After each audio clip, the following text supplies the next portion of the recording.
Hi all, welcome to another Chess 24 Banter Blitz. I just want to show you the discount code screen. If you want to consider becoming a premium member, you get 15% off with this voucher code, Kings plural Crusher.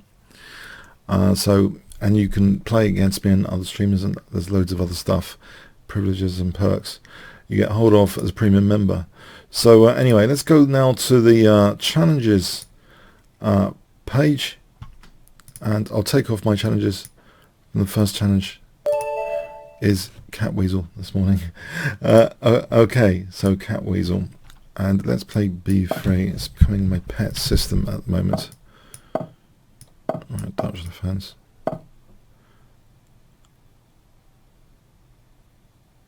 Hang on, is the preview working? I'm hoping the preview's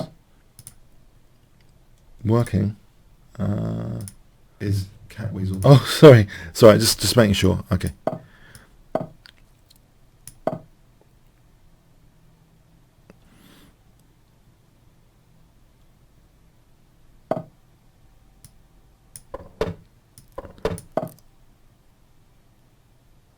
Okay, so what's happening here?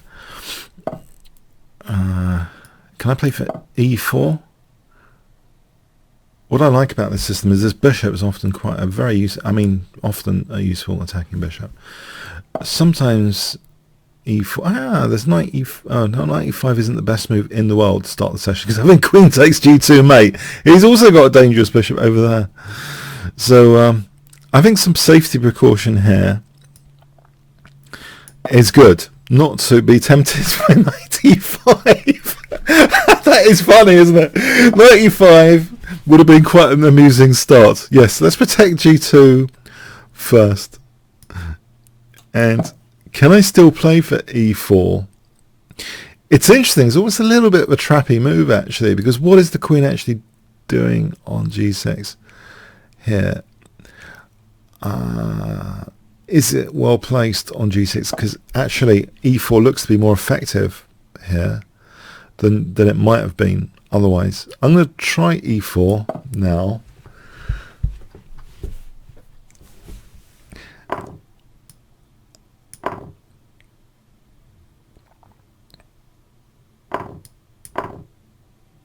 I hope I'm exposing E6 more than my F4, but I have realised that F4 is a liability here. But so is E6, so we've created, mutually kind of created liabilities. But my one might be worse here, unfortunately. I'm going to lose F4. B4, he can move the knight on to knight A4. How about D4? There's knight E4. On knight E4, there might be G3. It looks a bit precarious to play knight E4, but I need to calculate that. G3, there's rook G4. Could he actually get away with that? If I play B4, there's knight A4. I'll try. I think I'll try this. Knight E4 if he wants to shield E6. G3, rook G4. Am I in trouble here? It's possible that he's just won that important pawn. Fairly important pawn. The other consideration, perhaps...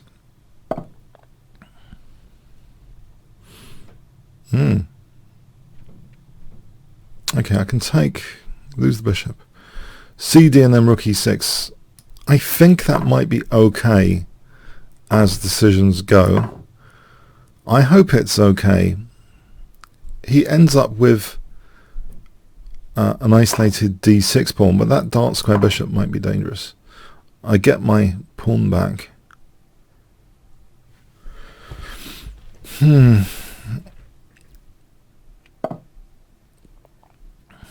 I can double rooks here, or rook on the 7th. Rook on the 7th, D5 is not that amazing, is it? Maybe C4, just trying to fix on this bishop C5 check.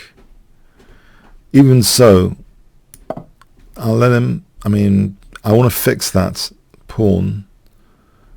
I believe. So bishop c5 check. Alright, what do we have here? It's an intriguing position. Well,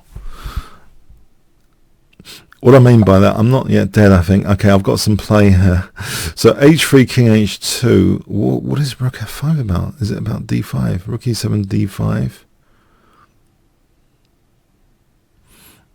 Okay, I think I want to have a square for my king. I think. I don't want to get too far back on the clock. Okay, he's dissolving his pawn. That's fair enough. If I get rid of a pair of rooks, am I worse in this ending? I'm not sure there's nothing that I'm not sure there's anything rather to celebrate here particularly. So I need a few plans. Knight g5 plan could get me in trouble. Let me just do this actually. Okay, for a moment, because I'm thinking I need h3 for the king. So I'm thinking bishop d6 is going to be dangerous. What if I put the king actively on h3 to start off with, just to get the full impact of this? I don't know if this is like really dumb. Some sort of mating that with rook f3. Okay, if I got rid of a pair of rooks, I just want to stabilize my king.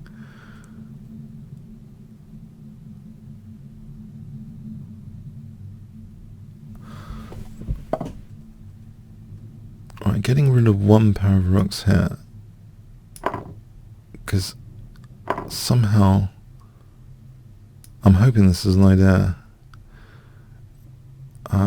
which is good. I'm not really convinced yet. 95 to g6 springs to mind from the Springer of the chessboard. The knight 95 to d7 or to g6.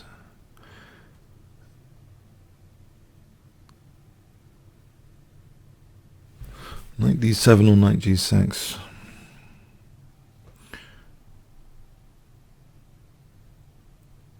Okay, I think I've started to get him thinking that can I fix with knight g6 to create some mating net material, like potentially.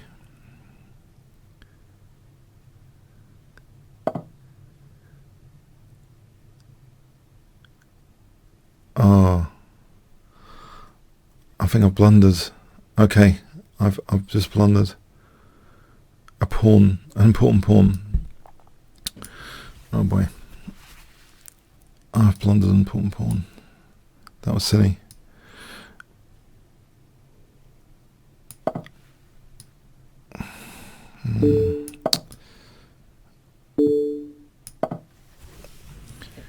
Oh god.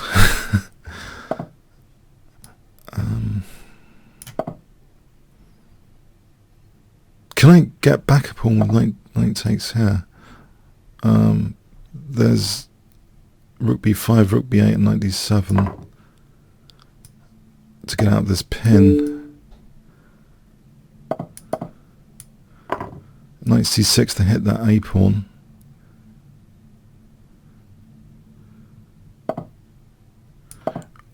Now I can't create a pass pawn there because of bishop b4, right? If I get over here, or get my king a bit aggressive, he's going to create a pass pawn.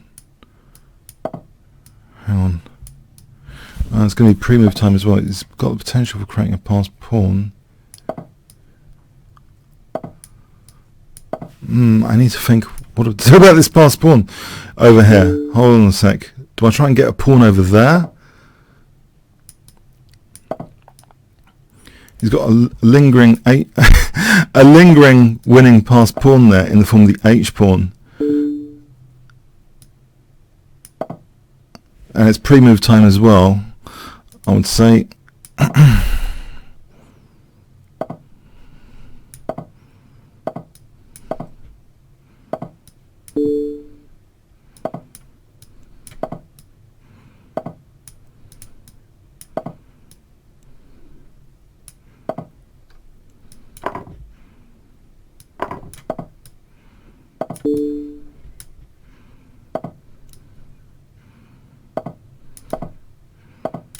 Oh, that's one less worry.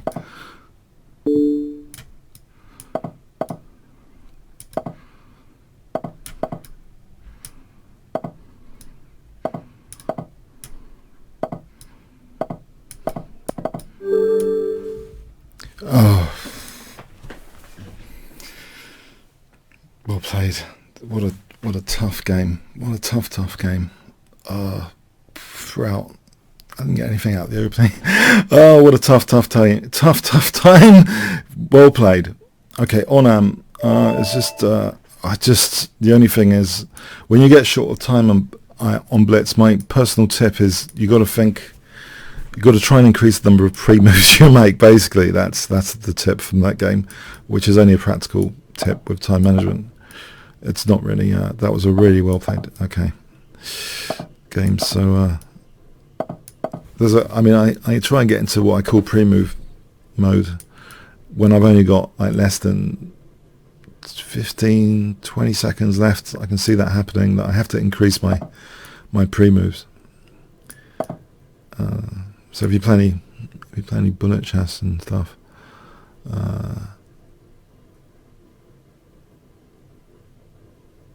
I don't want to get in too much trouble here in the opening. It looks as though d4 is... I have to prepare for d4. Onam's given me a lot of trouble recently. A lot of trouble. I said winning positions. I have to make sure I'm not getting smashed with d4. d4. Okay. This is going to be interesting.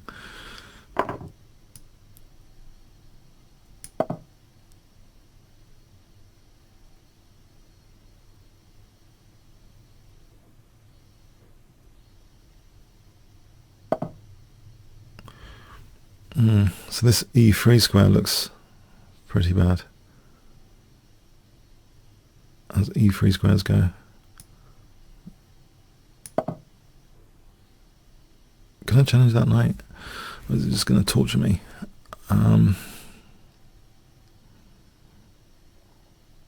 Okay. Knight e3, bishop g2. Okay. So bishop g2 and queen f2. Or king f2. Knight d4, queen d4, there's knight c2. Also, I mean, of course, there's knight takes g2 check, though. I can't think of doing that at the moment. Maybe in the future. This can be shown to be some sort of tactical liability in the future, but here it's sitting well, it seems. Can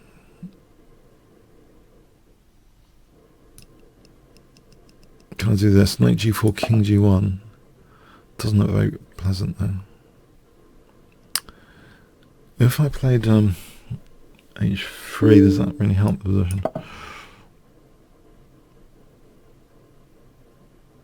I think the knight was okay on e3. The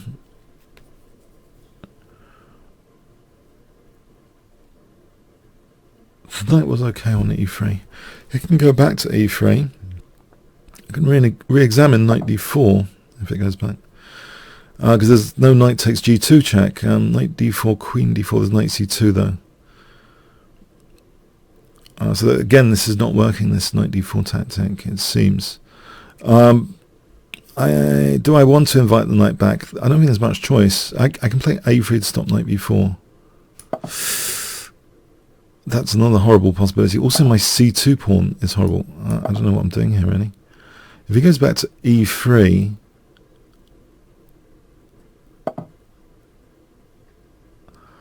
b4...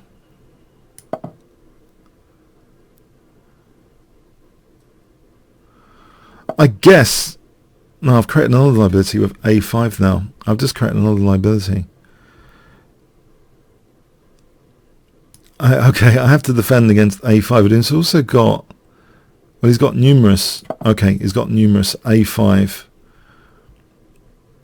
Now, is also possible. Can I take away f5? Or is that weakening? Like g5?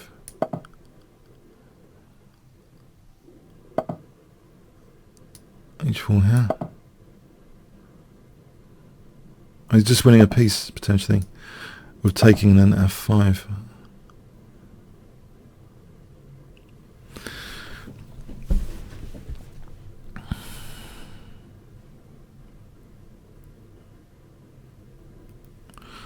Oh. Okay. Looks as though I haven't got much of a game here at the moment. So activating the rook.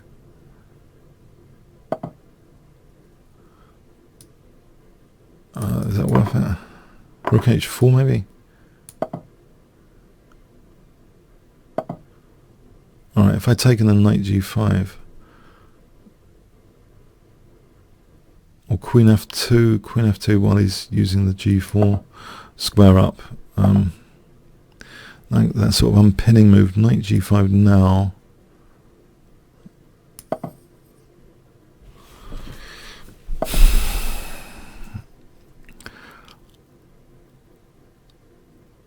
Okay, it's on c2 as well. Okay, can I challenge this guy?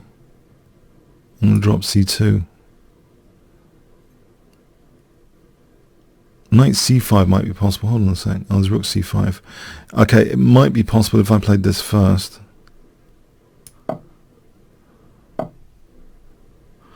So he's on my rook.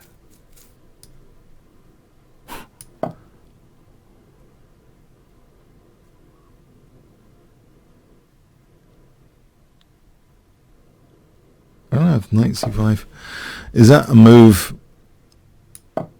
for bishop e4, just trying to unravel and block c2 for a moment.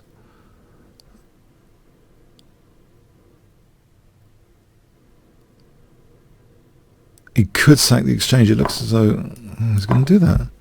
It didn't see anything concrete about that particularly. Well, there's knight e6 anyway here, isn't there? Hitting the queen and rook. Right, so he hits my rook, right. Okay, can I do this? Can I take this bishop out? Because then I'm weakening e3, maybe rook e3. Alright, so he's sort of checkmated my queen.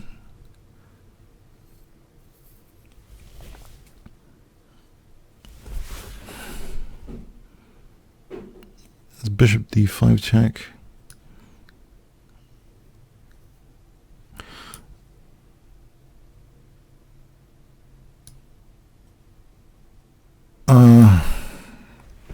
Or knight takes f5. Let's just do knight f5. Knight e3. Knight d4. Maybe knight d4.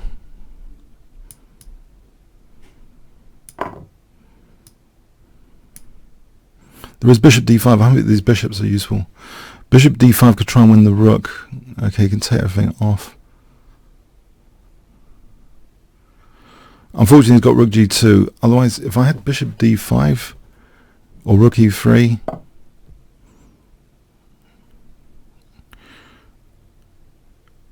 okay, there's bishop d5 here.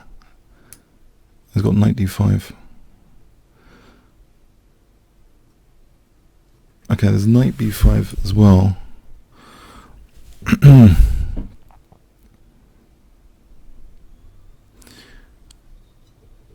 Or knight e2.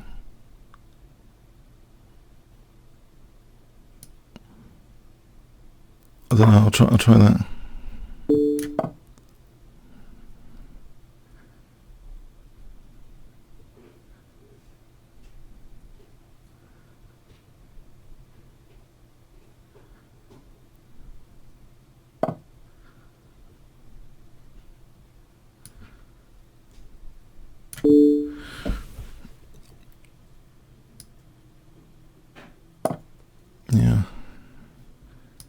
Yeah, I'm dead. Okay. There's knight b3, I guess, for a moment.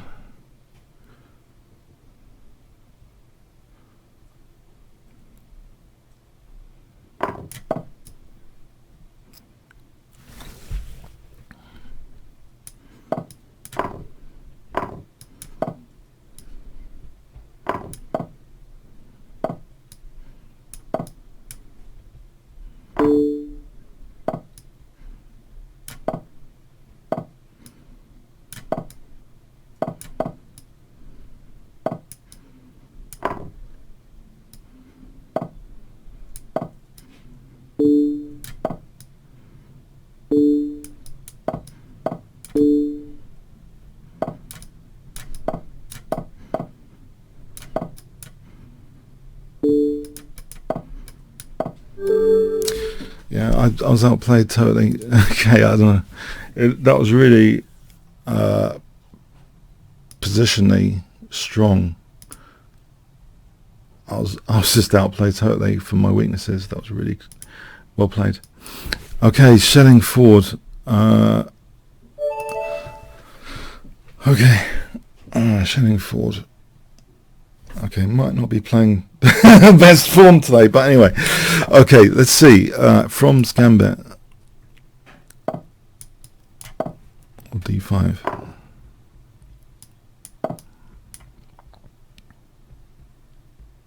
It's sort of Morphe Gambit.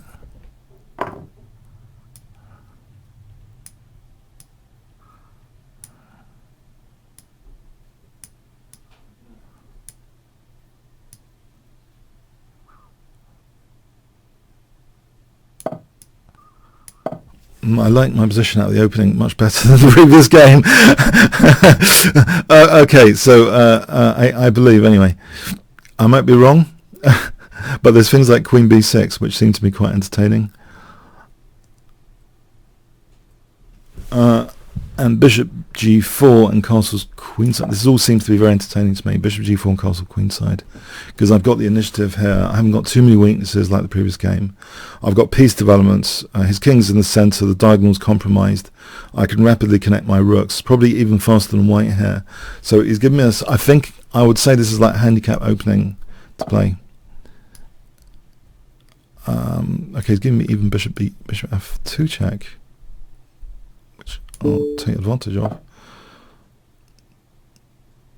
and put this bishop back. In fact, I don't know, there might be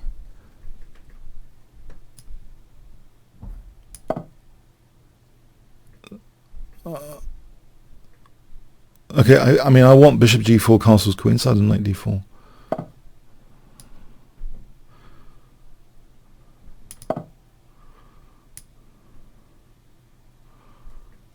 Losing the dark square bishop. Okay, it's a compromise.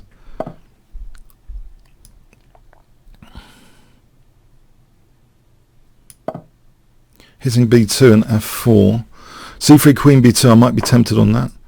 Right. So here I just want to do this for castling queenside. I probably don't want to take that because that's that B file for my king safety. I'm looking forward to F6 if I can rip open the E file. So castling in F6.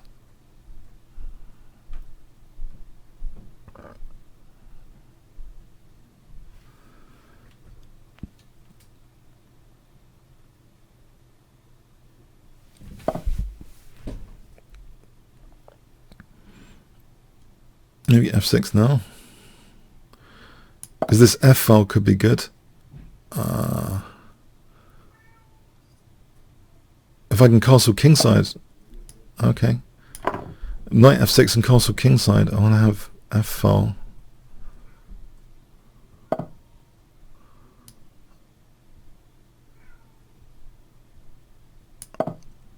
Knight F6 and castle kingside.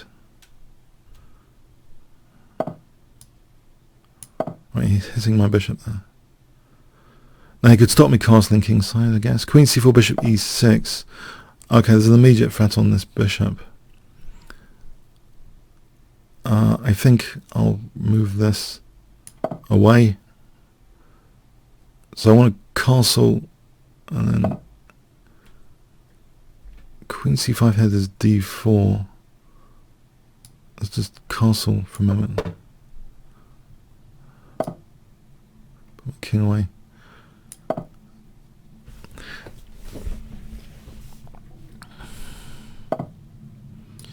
Over here. Let's check bishop E3, I guess. The D4 might be... Okay, so Queen A5 here maybe, or Queen E7.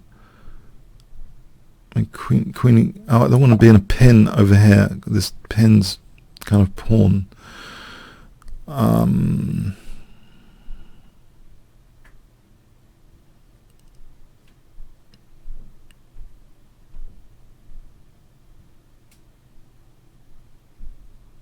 If I play rook e8 and e4, e4 here, knight e5. E4 here might be useful. Knight g5, h6. Okay, let's see. b4 is also possible if he wants knight e5 without the queen hitting e5. Okay, I can protect e4 here a bit more. There's knight c4 to d6. Let's just go here in advance then. And here. Now I think this is an okayish position if I'm not getting killed with knight d6. Knight e5 is also a concern.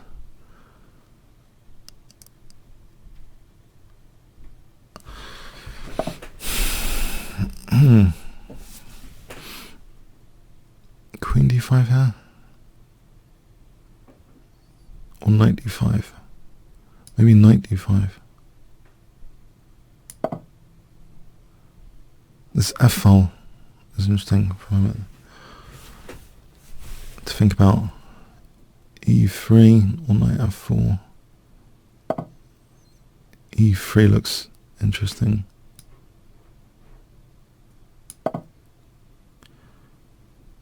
Although I feel I'm being tactically sucked in to do that. Queen f5. There's no bishop d3 right now. Queen f2 is dangerous. Takes and win the rook. There's no pin exploitation at the moment on h6. There's queen f2, I think. Needs to be factored in.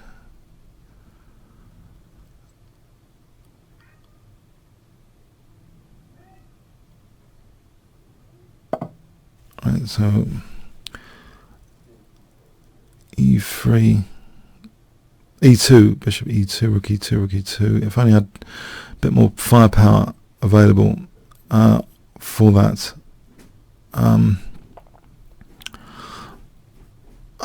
Rook e4. Hang on a sec. Rook e4 for queen f2. So queen moves somewhere. Queen f2 takes. Win the rook on e1. Yeah, I think queen f2.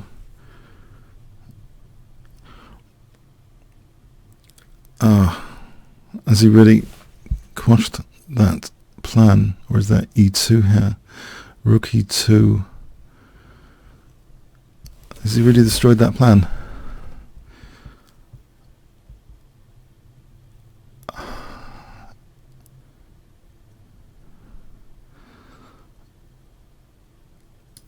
I think he might have done.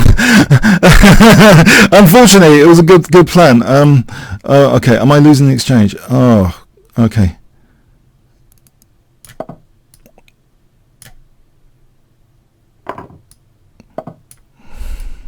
Knight c2.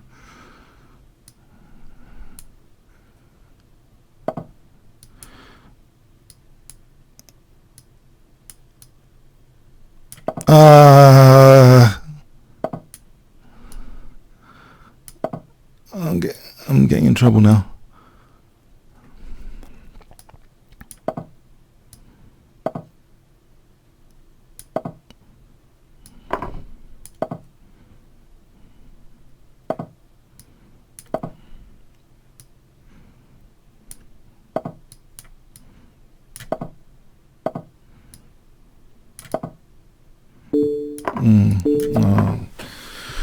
Okay, if only that rook e4 I thought was killing. I thought it was dead. I thought it was totally dead for a moment there after rook e4 for queen f2.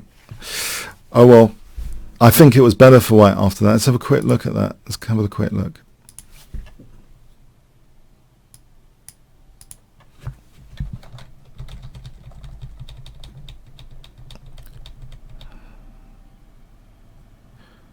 Bishop d3 is big advantage. Is 1.4 to white. See, the idea here, I thought this, and then I've got queen f2. In fact, this is only equal, though. He doesn't have to take. Play king h1. Alright, so if he took here, this is really quite cool. This is what I was hoping for. Alright, but it's not going to happen. Bishop d3. unfortunately exists.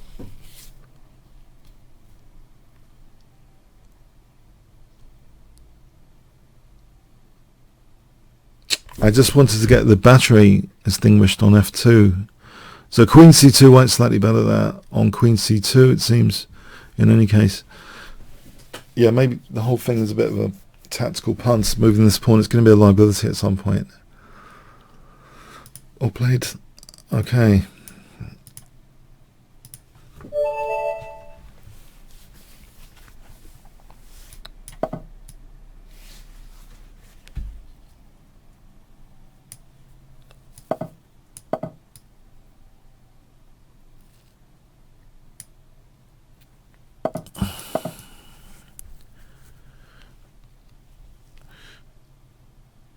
That was a brilliant fight, bishop d3. It was the refutation move. Inverted was the refutation move. Otherwise, crushing my optimistic assumptions. Shame. Anyway, okay.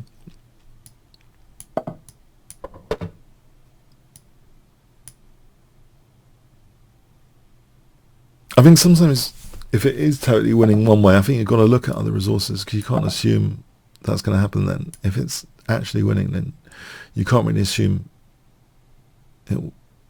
I think you have to look for problems then. Otherwise it is kind of the end of the game. You're basically marking your move as the end of the game, but if it's so basically it's worth checking out, is it really the end of the game? If it's not, it could be the end of the game for you then. Maybe. It depends on the position. But alright, so knight h7 is a threat here. I've had this a few times recently. Okay, that's extinguished. What about e5?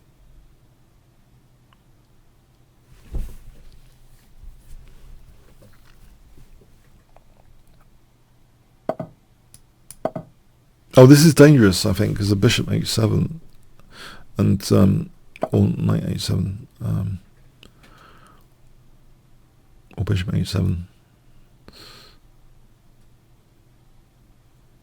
I believe. Queen h4.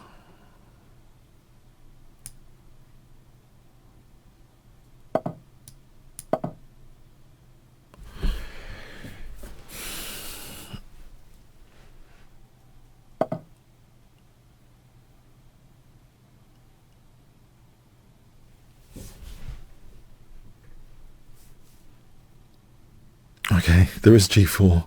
Hell, this is maybe there's g4. I hope there's g4 here. Otherwise, my bishop is a problem.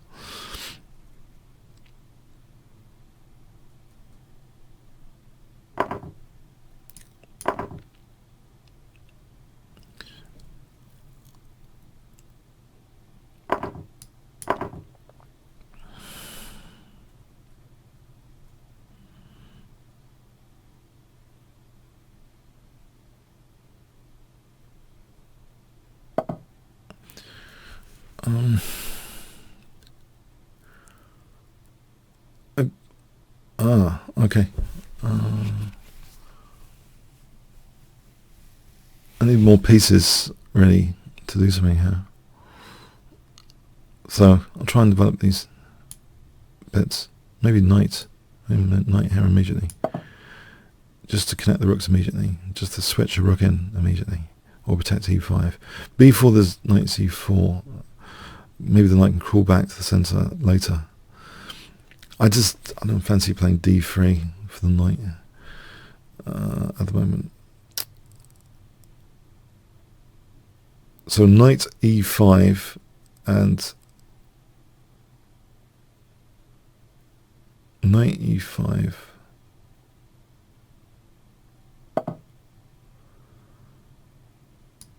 Okay, there's no knight e5. I can go back to b1 now. Oh, hang on. Why don't I just play rook f6? Let's play rook f6 for a moment.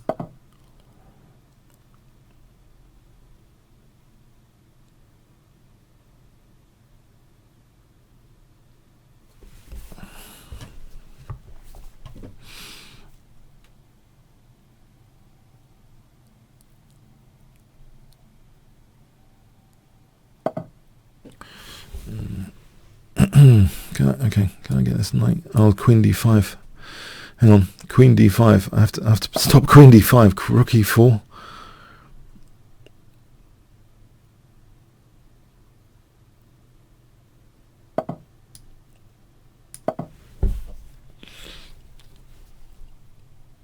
As Laurel says, the hardy or the other way around, I don't know. Another fine mess you got me into. Another fine mess I've got myself into. Great. Oh, crikey. Okay. I get it. I'm getting smashed again. Okay. Knight d2. it's just okay. Don't know. Knight d2. Maybe I've got something here anyway. There's compensation, maybe. HG, there's compensation. Maybe there's compensation. Maybe there isn't. Yeah. No, clearly there's compensation, except I can't say that without laughing. That's the problem. Have I got compensation? Maybe. Oh dear. Yes. When saying that, it's okay. Anyway, knight d2, knight f3. Surely, okay, there might be compensation. There might be. Please let there be. Knight d2.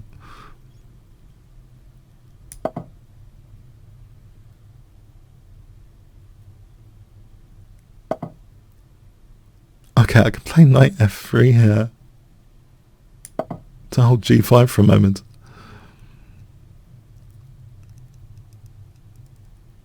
Or bishop c1. Yes, the pieces are really working well together.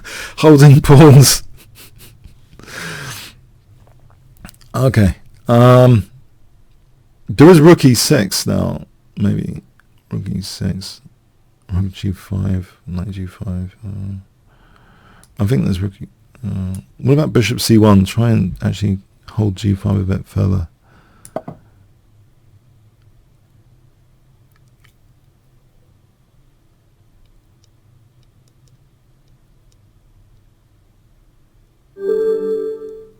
Okay, I thought my position was bad for a while. Yeah, thanks. Maybe it's increasing here. I mean, maybe my prospects are better. Okay. Okay.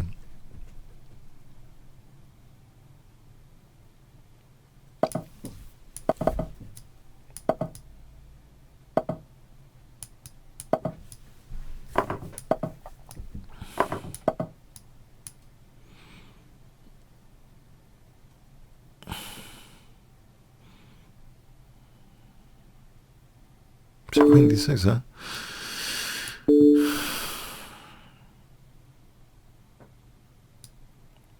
There, oh, that's annoying.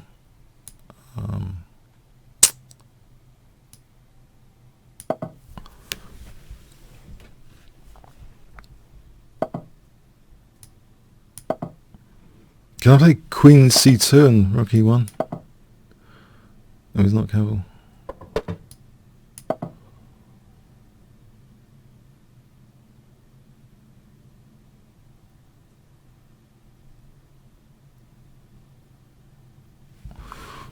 I'm wondering CD, it's sort of hitting the bishop. It's bishop f6 and bishop h7 maybe. Might not be that bad, this position. Might not be. If he has to have double pawns on over here, because CD and bishop f6, his queen's holding onto the bishop. Well, it depends. I mean, CD or bishop. I don't know. CD, he doesn't have to do anything with CD.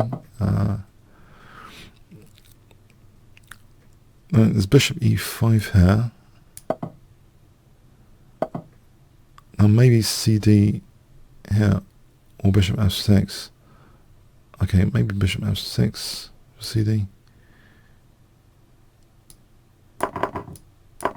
That gives me a pawn. There's knight e4 threatened now. Okay, the bishop's threatened.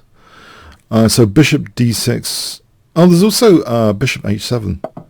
Hold on a sec. If I wanted it, bishop h7 or bishop a6, doesn't that win a piece? No, it's check. Okay, so bishop h7 might be handy later to pick out that pawn. Maybe bishop e4, because I'm running into knight b4 there otherwise. So knight b4, queen c5 now.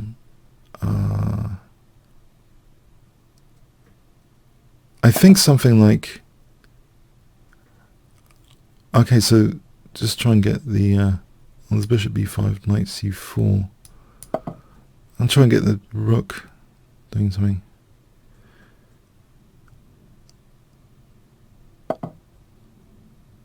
As long as e4 isn't crumbling that easily. And then at h5. Maybe. Okay, so knight c4 here. Is this something like bishop g3? Is that scary? Bishop g3. In advance of handle bishop b5 check anyway. Bishop g3. Okay.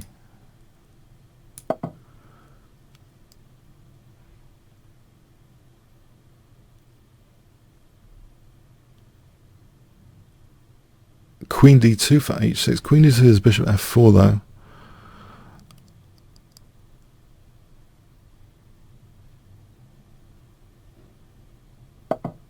Right, I've got a problem with e4, haven't I? Problem with e4 and my rooks in general. h6, g6.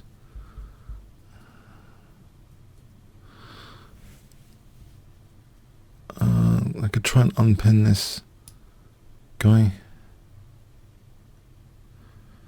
I think my back row is weak as well. I just realised there's back row issue as well.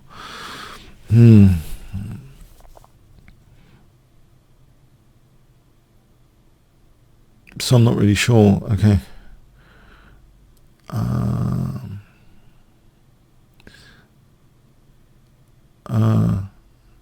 No. Okay. Bit stuck. Yeah, it looks like. Okay. King g1, knight e4, rook e4 is my back row is the problem. Can't really move anything. I can't move anything. I'm stuck. I could try rook e3. I don't believe this position anymore for me.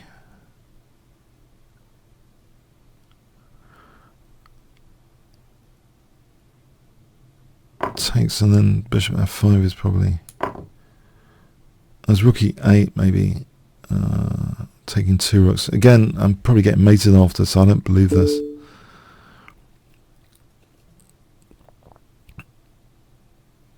That's just winning, isn't it? Where's the king e2? Hang on, it's king e2.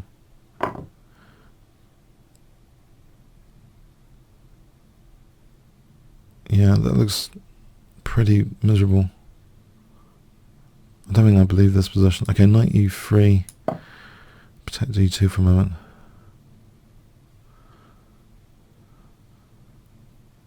And that looks nasty.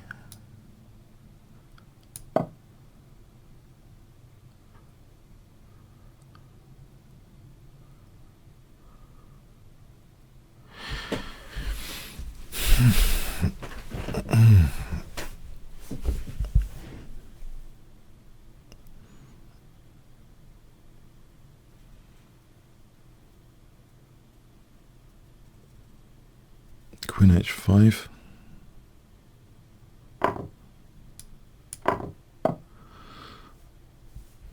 So queen d4 here. Maybe queen g4 is slightly better. Maybe.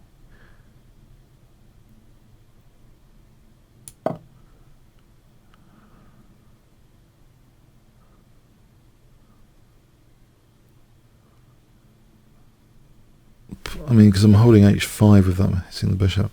But I don't know if he's got any lethal checks immediately.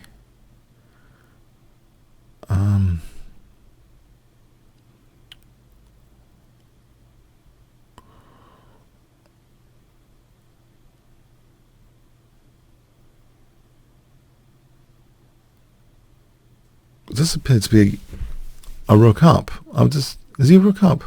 Yeah, he's got 3 bits and I've only got 2. He's like a rook up. I've just realised that. Okay. Anyway, ignoring that. Okay. I'm just playing a rook down. Okay, that's cool. That's cool. But why is he giving this bishop? I don't get that. Okay, I'm not getting much about this game at all. I'm lost in this game. I'm getting mated. Oh, that's why. Okay, I think that's time to resign then. Okay, thanks so much. Commutator.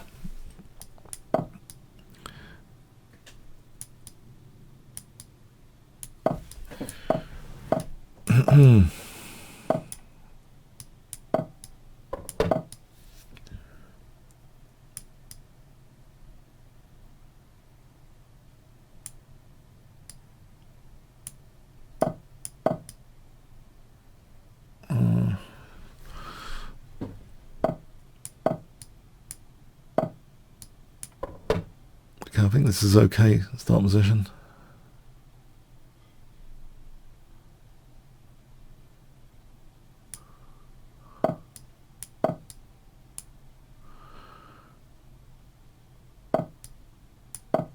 D5 at some point. D5.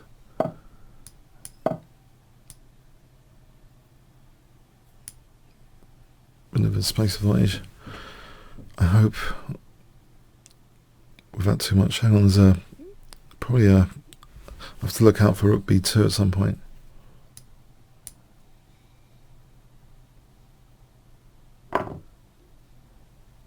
Right here.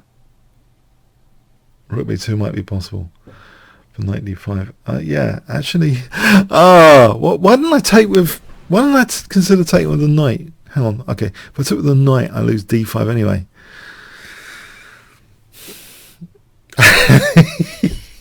there's taking us there, a knight d5, and he's winning the exchange back. I'm so tactically strong this morning. Okay. What I could have done, if I played bishop c4, there would still be knight b6 though. d5 would be weakened. Maybe this is the way to go. Okay, maybe this is the way to go. If he loses his dark square bishop, I'm hoping there's some compensation later. If he loses that dark square bishop, there might be some dark square weaknesses. So we look at this. Rook b2, knight d5. Queen c2, knight, bishop a1, rook a1, with clearly some compensation on the dark squares. But I can't say that without laughing too much. Yeah, clearly I've got compensation there, yeah.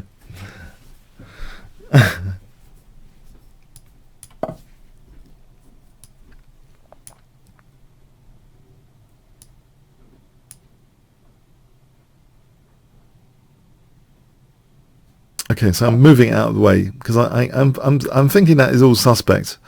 I'm glad he didn't play that rook b2. Basically, that rook b2. Oh, crikey.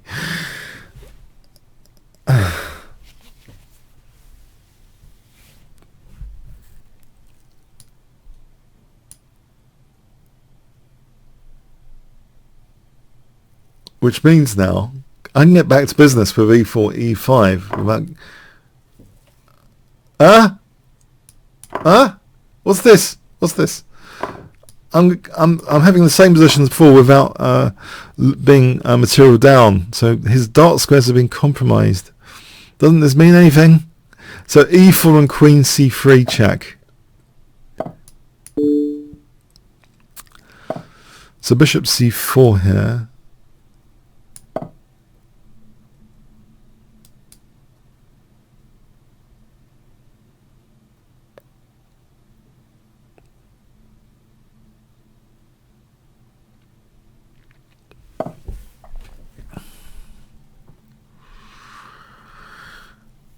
So d5 might be an issue. So d5 might be an issue.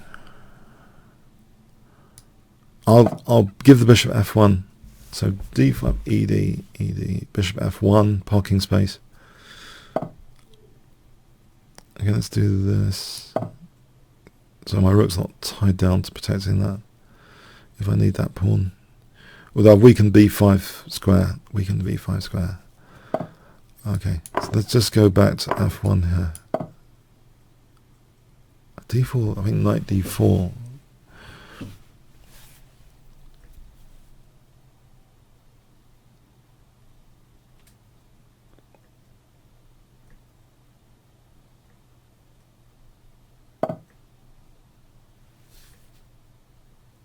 So knight c2, huh? Okay, what about... Okay, no, not this one, queen a5. This one, to address knight c2. d4, knight d4, maybe.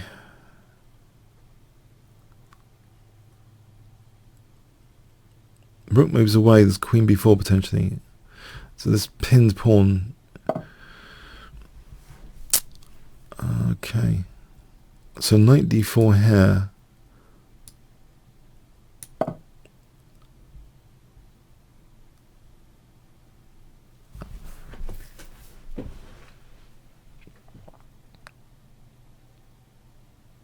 Knight f3, queen e3 maybe. Queen e3, queen h6. Or queen d2, queen h6.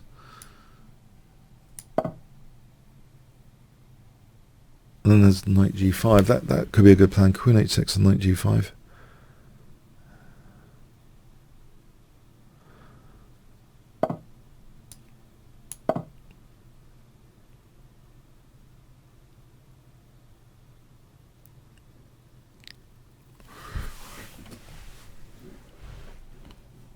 I think we need to look at this rook b2 earlier. I think whatever happens, we should look at that rook b2 earlier.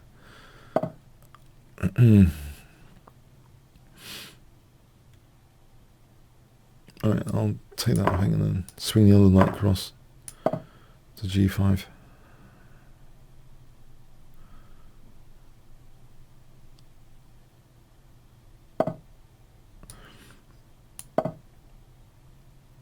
Queen g7. Now these pawns are a little bit dangerous. I could keep the queens on for a moment.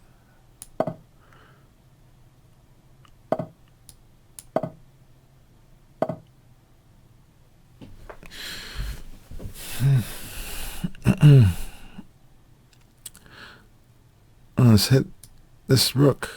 More central anyway. I'll hit the rook now. Time pressure. Okay, thanks for the game. Let's have a quick look though. I think you had rook b2. I think what I did was a bit naughty here. d5. This is right, I think. This is better for black already. I think d5 is the naughty move that needs to be punished.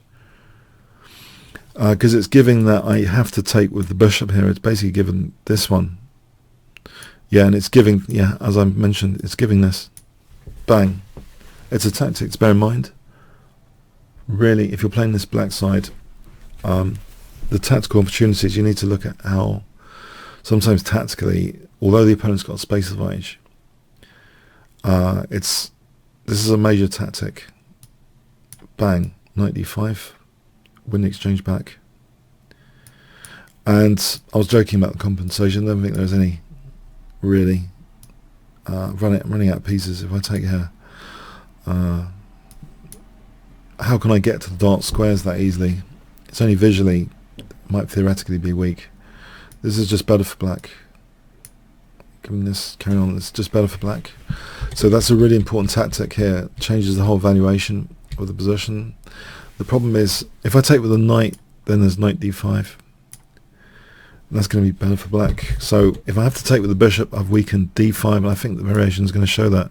Knight b6, as I mentioned, because d5 is now, it's like undermining the roots of the pawn chain, so d5 is weaker. And what do I do? Okay, now actually there's a move here, e4, hold on, there's a move there. Apparently that's okay. Even so, it does give knight b6 is about equal.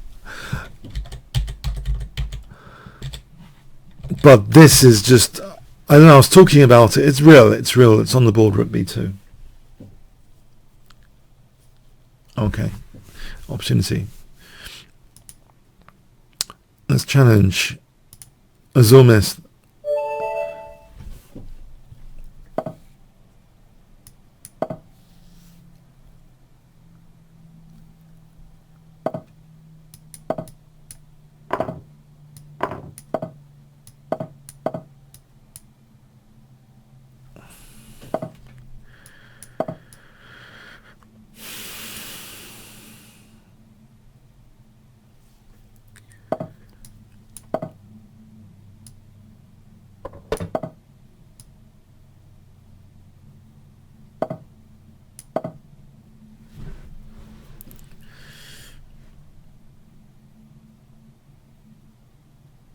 Alright, so what's going on here? Do I get a chance to make b6 for bishop b7? Maybe I do. This could have been fixing, I mean potentially fixing use of the, oh maybe I'll just take it. Alright, so b6 here for bishop b7, I hope.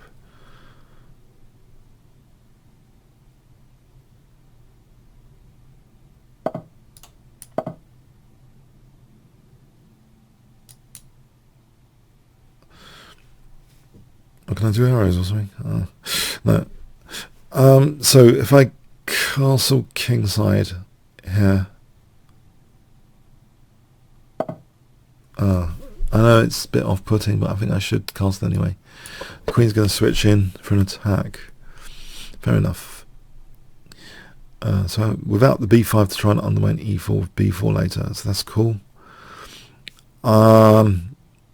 I can just try and unpin with king h8 this pawn. I would say that's an idea, just to unpin for a moment. b6, okay, I'll protect indirectly. Knight c6, bishop c6, protecting b6. I was expecting queen g3. Okay, let's play this in advance of any queen g3.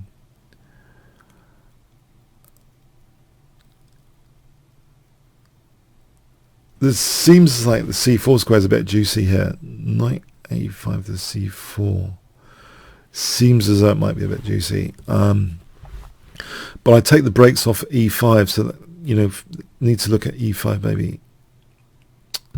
Once I play that weakness of the last move, e5, because the knight's not protecting that. Let's see, de, fe, knight d7, bishop b7, b7. e5 might be weak there, might be. I kind of welcome that. I think there's going to be some vacuum problems, potentially, if the weaknesses aren't covered.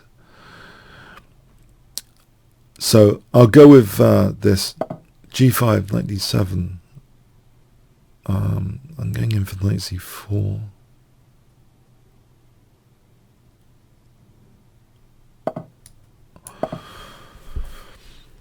Knight c4 is a nice treat because there's no b3 here because of that Sicilian c-file. There's no b3 because of queen c3, so this pressure down the c-file is a little bit evident. Okay, g6 is not possible at the moment. So can I just play knight c4? Sometimes this is very dangerous plan. If a rook can go behind the queen to hit h7, it becomes very, very dangerous. I want to make sure that doesn't happen. Maybe there's provision for that with knight f8 later if the rook moves knight f8. Let's go with knight c4 here.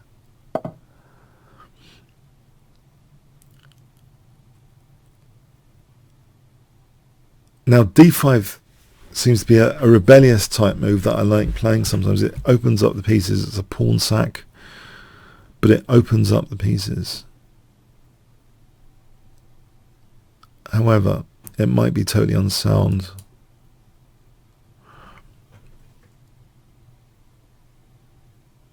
e5 is knight f5. I think that rules that out, really.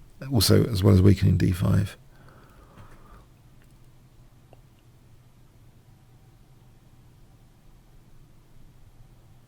So I'm a bit stuck for a plan, actually.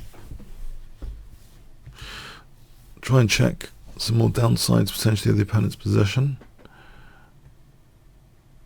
So in a longer game, I might spend like 15 minutes just wondering just philosophically about downsides.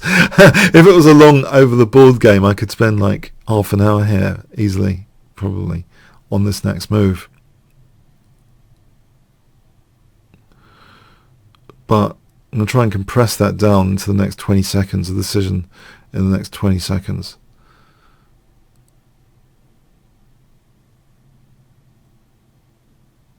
You know what, I'm just going to do a gambit of this b pawn instead of the d pawn because it doesn't compromise light squares. I want to activate the b file. And I want to distract pieces away from my king.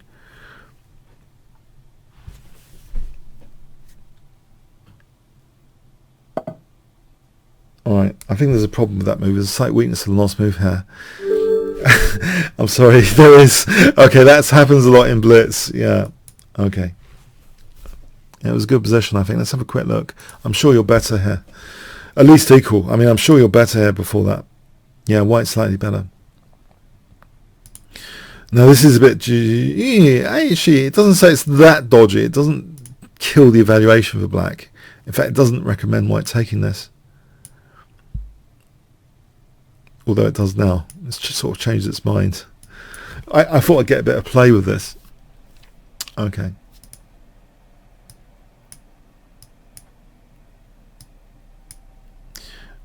Fenneman. Did I click the challenge properly? Oh no! I've just declined Fenneman. Oh.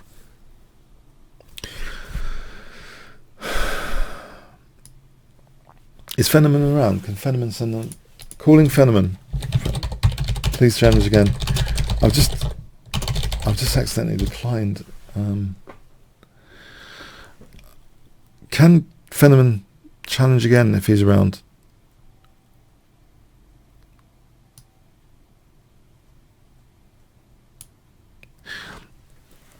I mean, I think a few years ago I wouldn't have been plunging into four. I was sort of carrying my blitz into my long games, but now I really do like exploring, from a theoretical perspective, what the downsides of the opponent's position are.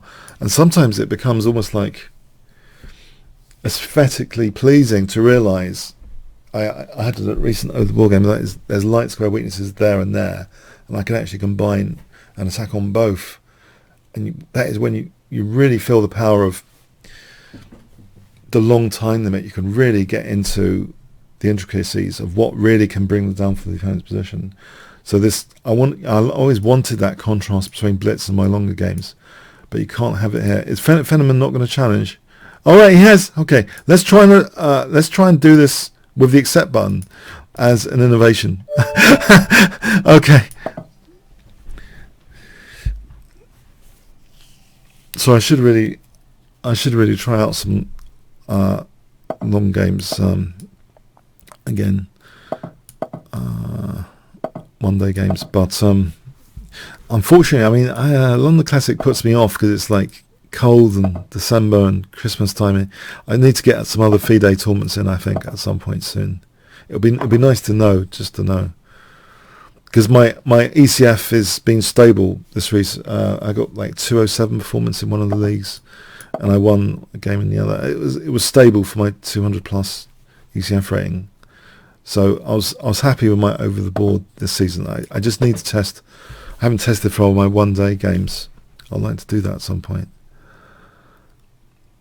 So, but I think if you're going to do one-day games, if anyone's listening on this thing that wants to do one-day games, my advice, which you might not have heard before from anyone, is if you like blitz and bullet, it's very much. I think you've got to think that in blitz and bullet, you're almost just following single tick check boxes, like centralizing pieces, looking out for certain tactics. It's very single check boxes. In a longer time limit, I would spend a lot more time and realize the beauty of that, to spend a lot more time finding really long forcing variations, stuff like that, really deep weaknesses. The assassination time of the opponent going up means you can do a lot more in the long game. If you don't see that beauty, it's probably not worth going into a much longer time control and not spending the time. I think even Kasparov might mention that when he started, he used the full extent of time control, and I wasn't quite sure what he was going on about at the time. But I think I'm starting to see it a little bit more, that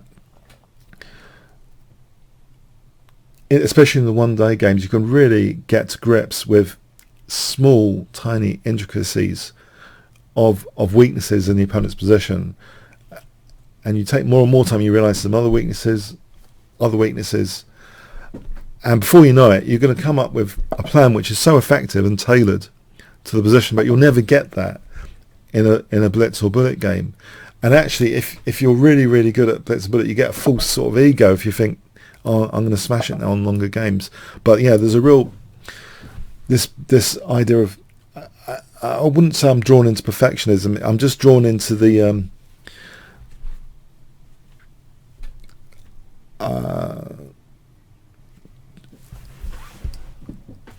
you can take like another 20 minutes, you see more downside. I'm drawn into that you can really find even greater weaknesses of the opponent's position the longer the time limit. But if you don't get that beauty and satisfaction from doing it, it's kind of not fun. If it's not fun, it's not worth doing. So, but I haven't said that. I love bullet chess online and stuff. So, but I think it's great to draw the lessons from the longer time limits and then play the faster time limits as well. I think my brother was saying like musicians do that. They practice things slowly and they can do things faster with greater accuracy eventually. In fact, I had 96 there, didn't I? I'm not paying attention that much. I had 96. Get back to this game. 96. I was just thinking B5, though, is also dangerous. B5 is a little bit dangerous here.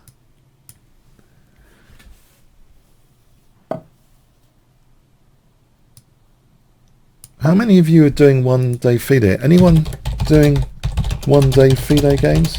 Anyone? Out of interest?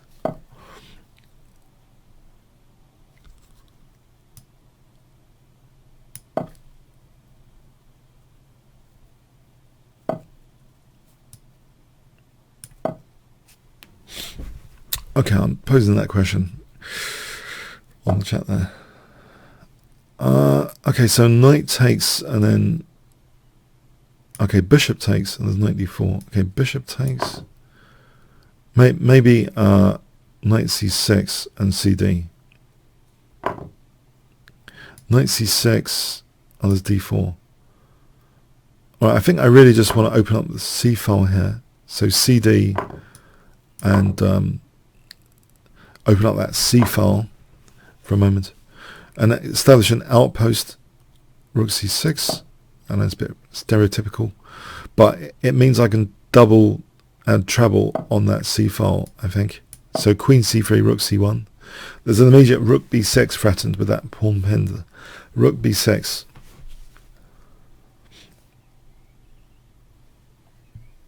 Let's see. Correspondence games to do, yeah.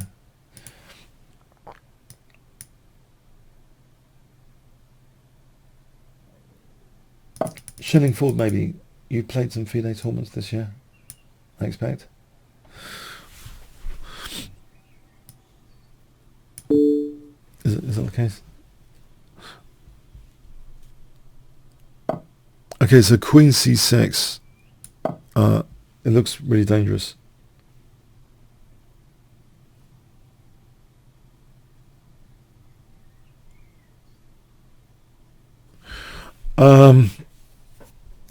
But yeah, I think any sort of form of chess, generally, I mean, the golden rule, thanks Fenneman, is if you're not having fun. I think someone once said at my uni, he said something sort of I've been thinking about ever since, actually. It was like, if he said something like, if you're doing something and it's not fun, you might, I don't think he categorically says you're doing it the wrong way, but it kind of implied you might be doing it the wrong way. That's true of a lot of things, maybe broader than IT. If it's not fun to do something, maybe you're doing it the wrong way. It's an interesting question to ask, I think. Because, I mean, life is a limited resource, so you don't want any form of chess which isn't enjoyable. I don't think should be like a torture. And if it is a torture, I think you've got to find out what the beauty of that format is. Otherwise, it is kind of a waste of time.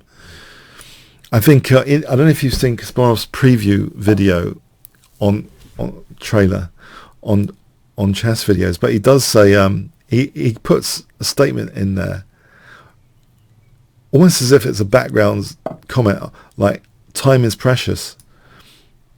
He says that in his trailer for his master course. Yeah.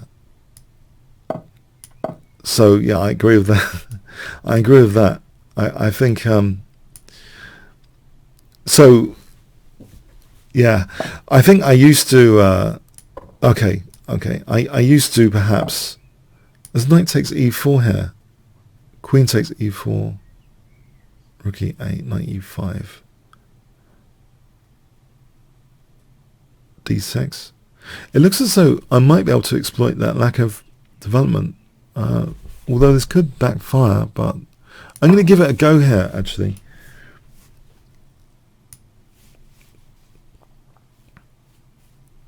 I'll give it a go. So 95 d6, I'm giving this a go. Hang on. There's bishop d3 threatening mate in that line. G6. Okay, interesting to analyze after.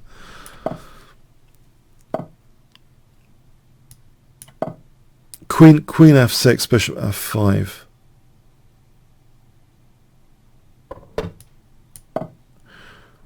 So bishop f5, rook a e8.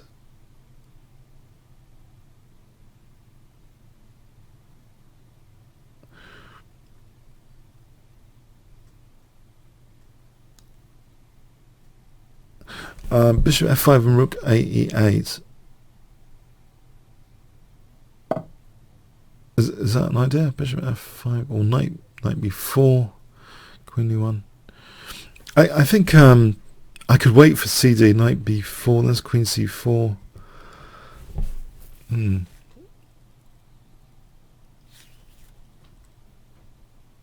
Knight b4 immediately. There's not too many choices for the queen. Queen d1, c6 gives me the perk of knight a6 and stabilizing d5. So maybe I should try this. I'll try this to be able to play c6 and then knight a6. So queen d1, c6, cd, knight c3 back on d5 torture.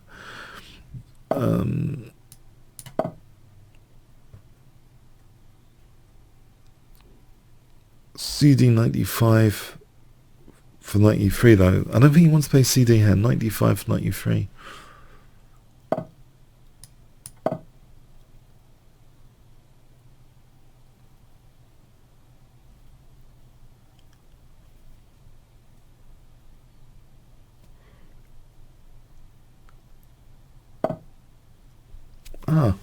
Okay. Okay.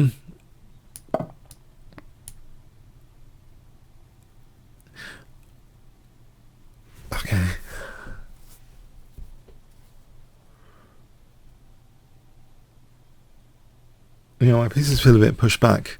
I feel d5 is still a liability. It would be a worse liability if I'd moved my f pawn. Okay, is it defendable? CD, knight c3, bishop e6. Shouldn't be a big deal. I've just used the parking space of the knight though. I'm wondering if bishop f... Okay, hang on. Bishop f5 or bishop e6? I think this is the worst piece in the position. Sometimes you just have to look at the worst piece as well for an easy plan to consider. It's kind of the worst piece. I could base a plan on a6.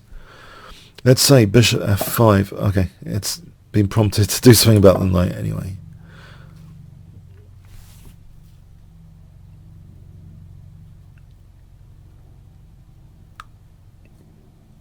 Knight d7. Any c5 there, there's knight c5 because of that pin, probably. So knight d7, c5, knight c5. Knight d7. Let's say rook e8, knight f8. Okay, the d5 torture begins. Or rather carries on. I could take in it. The bishop is supporting e5 actually. It supports knight e5. But okay, let's say I play knight d7. I don't like to lose that outpost, that knight outpost on e4. So I'm wanting my cake and eating it here because the knight e4 is pretty. It's at the cost that I weaken d5 if the knight was on f6. d5 is very logical for white to attack.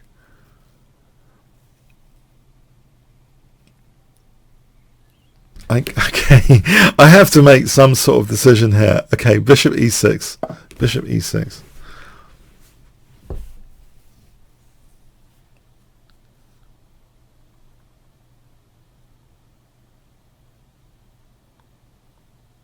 Maybe then knight d7. You know what? If his bishop was protected, he would have taking and then d5, hitting my queen, striking at my weaknesses on this diagonal. Can I, instead of cd, cd, or not to CD? But that is the question. Bishop takes d5 doesn't look very palatable. Let's go with it. At the moment, there's no d5, I think. It's on the way. Okay, I can keep that bishop blocked in by its own pawn here. Okay, I have strengthened his e5 control. That's the downside there. He's on my h7. I'll protect by moving it.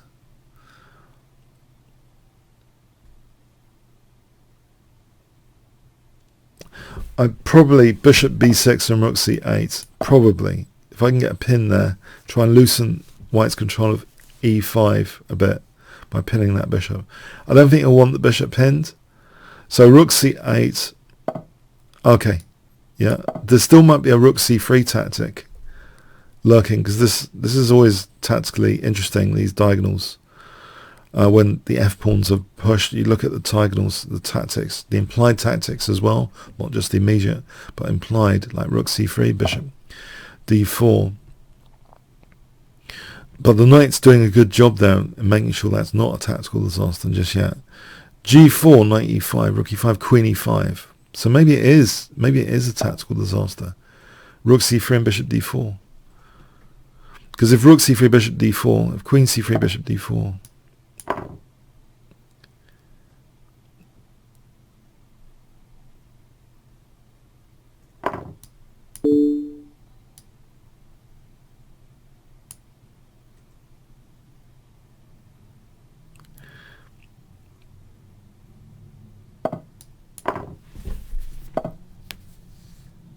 okay, I think I can just exchange off things. Okay, thanks. Yeah, you've got to be careful on these diagonals, because, as I say, there's loads of tactics usually on.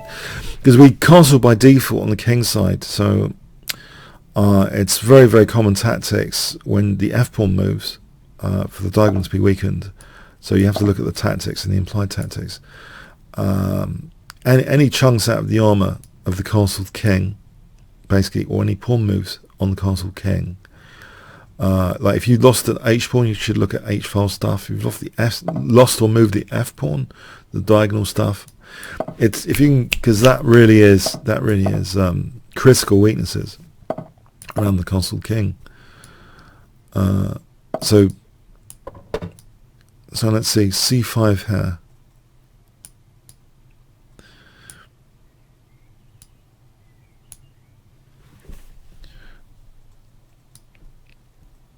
Okay, so knight c5 and knight c6.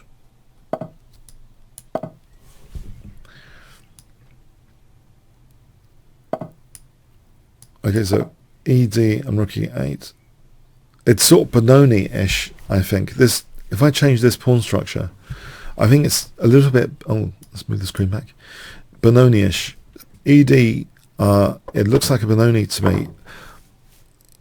Yeah. Or king's Indian 4 pawns attack. If it was a king's Indian 4 pawns attack, actually it's different. The c pawn's there, not there.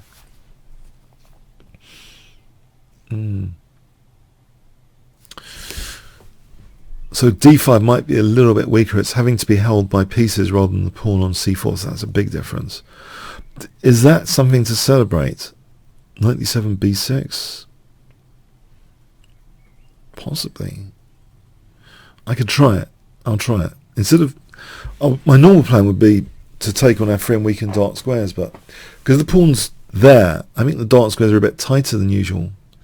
Its d5 is a bit looser than usual, so I'm going to not play this plan, which would weaken dark squares, and give up the light square bishop on Terry. That's like almost like a mainline plan against the 4 pawns attack against the king's engine. So I'm going to go and override this with something which feels a little bit as though it could be more appropriate to hit d5 here. It's a little bit disconnected pawn. So knight b6, what would white do on knight b6? I play c4, right? It's fair enough. And this is a tactical, like there's knight d5 immediately here, knight d6. So knight d5 immediately, knight d6. I think that's plausible for white. What about queen b6? Again, it's plausible for c4. So yeah, I think that solves the problem. That solves the problem of the d5 pawn, it seems. I haven't got too much time to investigate this, so I'll accept it solves the problem, I think.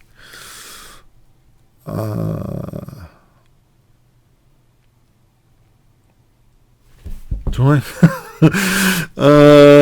Do I? I guess I do. Oh, I don't know. No. I'll try queen b. Oh, this doesn't look right. c4. Okay.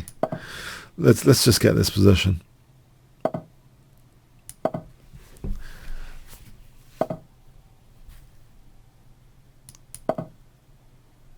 Oh, I don't like my position now. No, white's just got a nice cemented space advantage without any structural problem now. Okay. That's just great. Okay. So rook e8. Yeah. Oh, g4. Well, I welcome that. I think I should welcome that. Bishop, I'm going to cause a distraction. Sometimes when there's potential vacuum opportunity, you could sometimes indirectly emphasize that vacuum by doing a pawn sack on the other side of the board. That has the effect sometimes. Okay, g5 and f6 though, I'm going to be squished if I'm not careful. Maybe I should take... It looks counterintuitive to do this in some respects, but I don't want to be squished with g5 and f6. Maybe king h8 and rook g8. h7 is more of a liability sometimes, probably. However, I'll try and use this g file.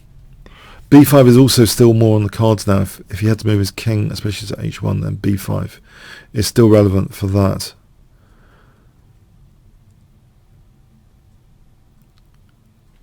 So knight, I don't know if knight e5 is... Alright, queen h4 is going to be dangerous.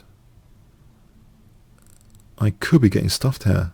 I could be. It's possible.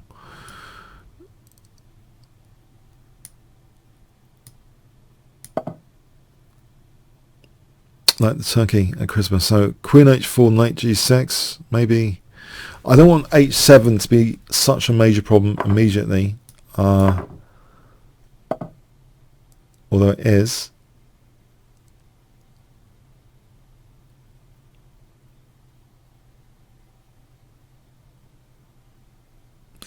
So g5 is on the way.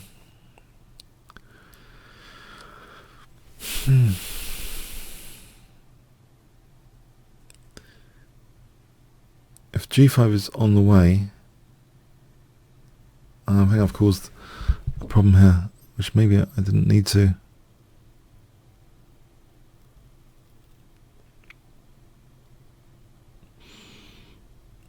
And I'm going to lose on time as well. Oh, that's cool.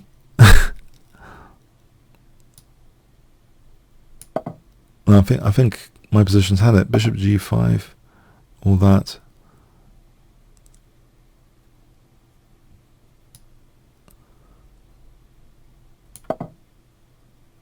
This is not quite right, is it?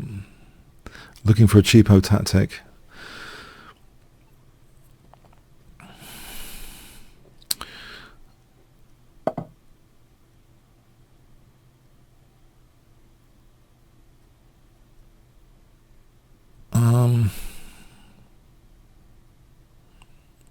I think the best I can do is try to not get mated now.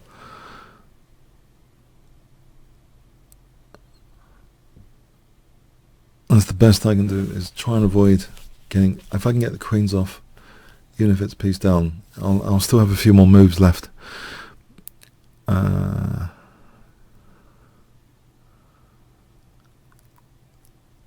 Yeah.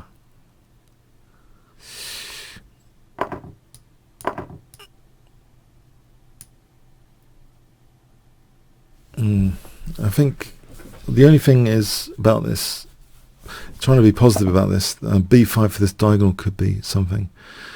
So I'll try that. b5 for the diagonal.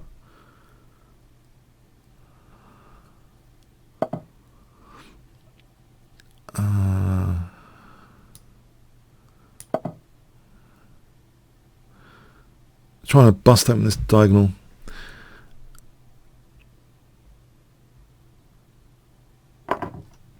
That's the thing to aim for here, I think. Rook d8 and bishop d5.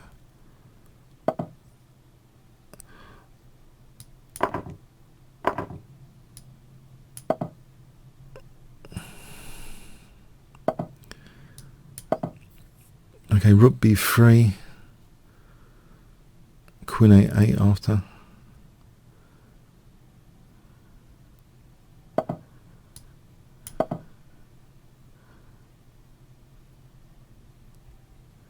Or rook d3 might be useful. Rook d3 or rook b2. I think rook d3.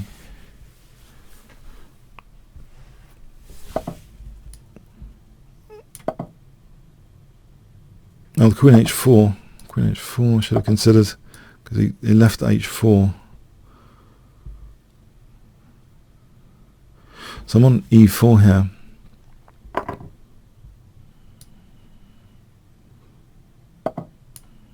Trying to distract.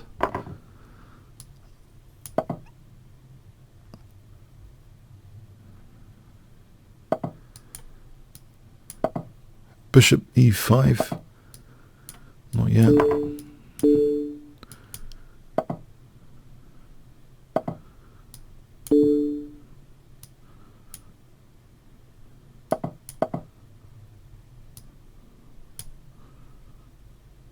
Oh, bishop g3, bishop f7.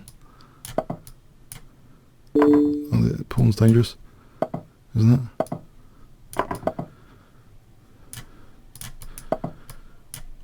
Nope.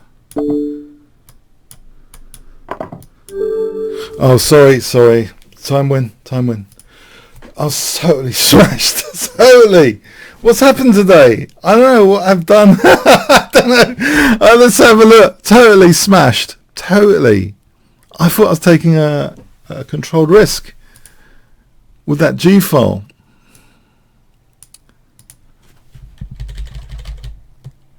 Is this really that bad? I guess what I was worried about, white's better anyway. White's much better after f5. Technically white's much better after f5. I've got g5 and f6 on the way. What do I do? I can't allow g5 and f6, right? Can I? This looks like horrible. It's like I've got killed. Unless I sack... Oh, maybe this is the best way, just to sack. It's making its mind up. If I have this position, this isn't very promising. White is nearly like +2. I mean, this is something to avoid. So I tried to avoid this scenario.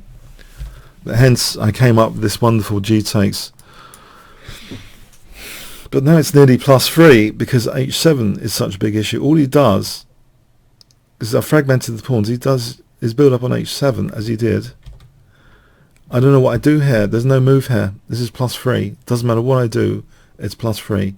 I tried king h8, queen e1, queen h4 to follow with g5. It's winning for white. It's essentially winning. This is +6 now. +7 nearly. +8. This is +8. +18. Knight e4. We're talking knockout for h7. There's no move here. There's no move. So I think, okay, did I start to get let off or something? It's back to +6. +6, +11. I'm just, all I have to do, all I can think about doing is opening up the diagonal. Otherwise there's no point in having the bishop on b7. +6, still +6. Dropped evaluation a little bit here to +4. He's opening up this diagonal. That's the only active counter-attacking thing. I can only try and use this diagonal on this b file here. So that gives me the opportunity to use the b file to try and swing a rook into h3. Okay, I could have taken on b2 potentially as well. Now this loses the advantage totally, queen c1. It gives me queen h4, that weakness in the last move, but also it seems as though I'm equal after taking, and then queen h4. It hits e4, h3 and stuff. Let's see, there's e4. Apparently I'm back in the game. For the most part, back in the game, because I think there's chances now, like bishop e5 check. If he didn't say he did this, check, this starts to get dangerous now. Let's just follow this through to something. Rook takes g2. There's a dangerous counter-attack on the way, which shouldn't have happened. I think all the counterplay started, actually, I would say all the counterplay started around about when the queen moved away from critical h4 square. Because now I've got my bishop, I've got my rook, and I've got my queen coming in. So even though I'm material down, I think this is technically equal, it says. I don't know if you can see from the thing. It says it's technically equal here after taking and then queen h4. So I should take on e4 here. I didn't. So again, white's fine. Yeah, that was the mechanism of taking on e4 just to get this double attack here is important. Sorry, not here. Not here. Here, bishop takes e4. Here, queen h4. Double attacking e4 and h3. And then opening up this bishop for bishop e5. I can get some counterplay there, believe it or not. But yeah, let's see. So this is still back in the white's driving seat. So again, I'm trying to use the b file and switch a rook in. I'm looking out for e4 to open up this bishop on this diagonal. So opening up the bishop potentially on this diagonal. But again, I'm back to just being busted here now, I think, for the most part. Except here, this is a mistake apparently. Check. I think the king's in a dangerous spot. This is okay for me. e2. And that's good. I can just take on f. That's nasty. So there was a mistake here with this. Apparently knight e4. So that the bishop's holding e4. So this e2 is harmless. That would be harmless. So this was a mistake. Knight f3. So check. I think I start blundering now. There's bishop g3 with a mate in 8, apparently. Check. King comes out. I was almost thinking, e2, it's horrible. It's horrible for white. But no, I didn't do that, did I? I played this, and I'm back to white winning. I should have played the check to keep the two bishops, because now that king's there, the two bishops and the rook, it should be pretty dangerous, this position, and that pawn is an overload. So I blundered here, allowing the bishop to be coming off, and white's back to winning without a problem again. So that was a very dramatic game. I think I tried to create some counterplay, but what was intriguing, I really thought g4 was a bit airy, but it's not. I don't think it was. I think g4, when it was played, is actually a really, really good move. This g4 here is liked here as one of the top choices. That's really cool. I think because what's happened is white's actually secured the center and secured b5, so it's been wrapped up. There's a free hand on the king side. That's beautiful. It's white's slightly better there after g4.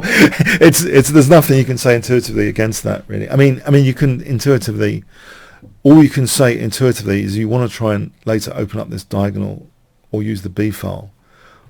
But yeah, it was on the brink. Okay, anyway, I hope you got something from this week. I probably did more detailed post-mortems than usual. Tell me, did you enjoy the more detailed post-mortems? I don't know if I should spend more time or 10 not. 1 if you did, 10 if you don't. I'm curious. I think I might have got carried away in post-mortems today.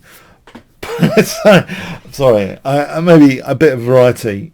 variety for this session. Did you like these postmortems? Because I think you can get more to the truth of it with the computers. You can get more to the truth of positions, you know. But G4 to me, and just intuitively, I thought it might be a bit shaky. But it's not. It seems to be pretty solid.